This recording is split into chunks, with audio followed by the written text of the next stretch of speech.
What's up, Kimkar here. I'm back at it again drawing Selever, but this time it's gonna be a tutorial for you. Let's go! I'm using Photoshop to start off, create a new document. I usually go with 1920 by 1080 for my illustrations for YouTube videos. As a personal preference, I'd like to tone down my canvas to gray because I'm easily intimidated by the blank white page. Let's create a new layer before we start.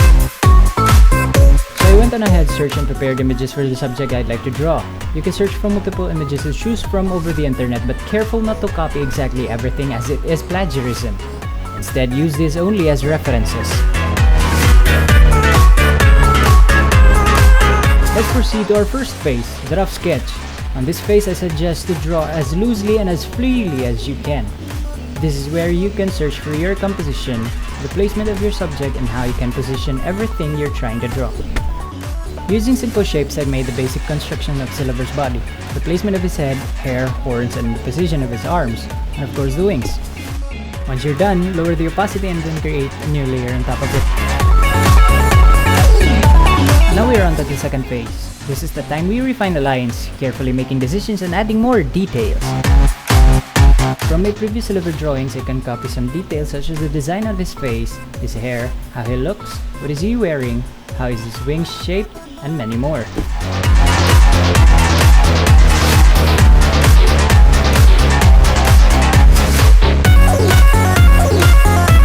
This is also the time where I decided to add the expression on his face.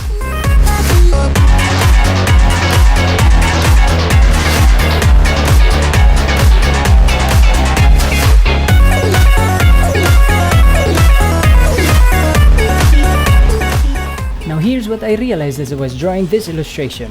From my two previous drawing Selever videos, I forgot to add some details that were part of his original design, namely his turtleneck inner shirt and the bow hanging from his collar.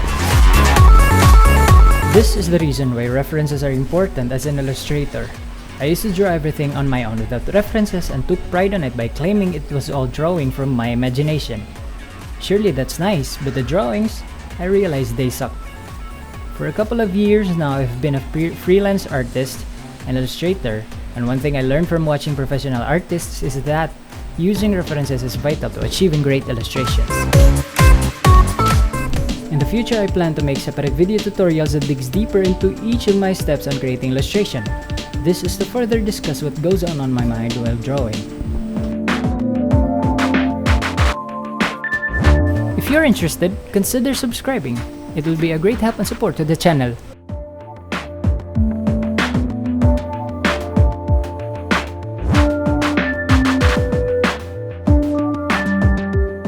Oh, by the way, I'm using a pen display tablet Yuyun Canvas Pro 20. I've also made an unboxing video of it on my channel. Check it out if you're interested.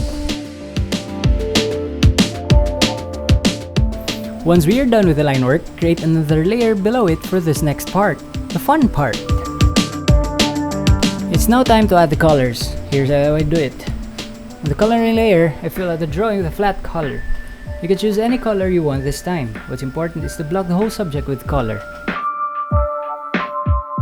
You can either choose to use brush to color it all, or the selection, then using the paint bucket tool in Photoshop.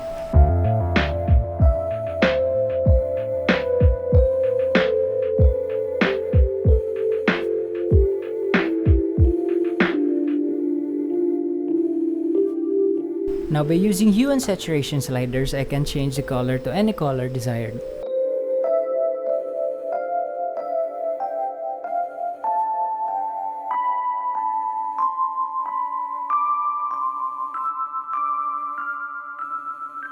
Now to introduce more colors, let's create another layer on top of our base color and make it as a clipping layer, so that anything you add on this layer only applies to the layer below it.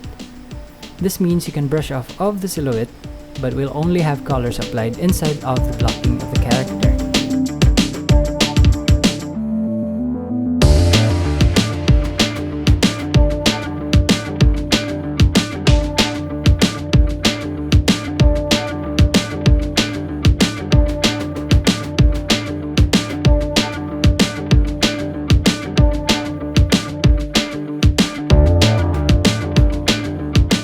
Now I'm adding more layers as I introduce more colors as base colors for his shirt, pants, hair, etc.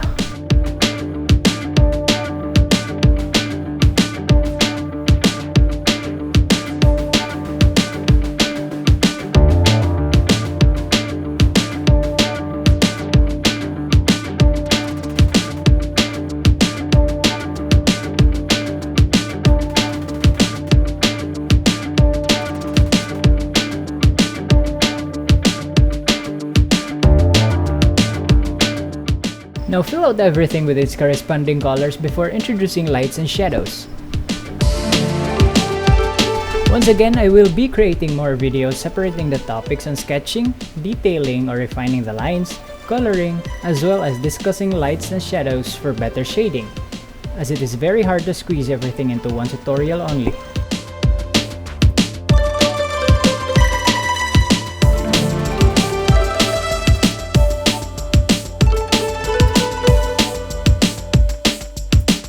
As a disclaimer, I am not a professional art teacher or instructor. I may miss out on some key points in these topics, but think of me and my channel as your classmate in art. I'm also in the process of learning myself, and as much as possible I try to share it to others what I could so that together we will enhance and polish our skills. Let's go! Still, this illustration will be a part of Paul's upcoming FNF animation, the continuation of BF vs Selever's battle. Who do you think would win? What do you think would happen? Comment down below.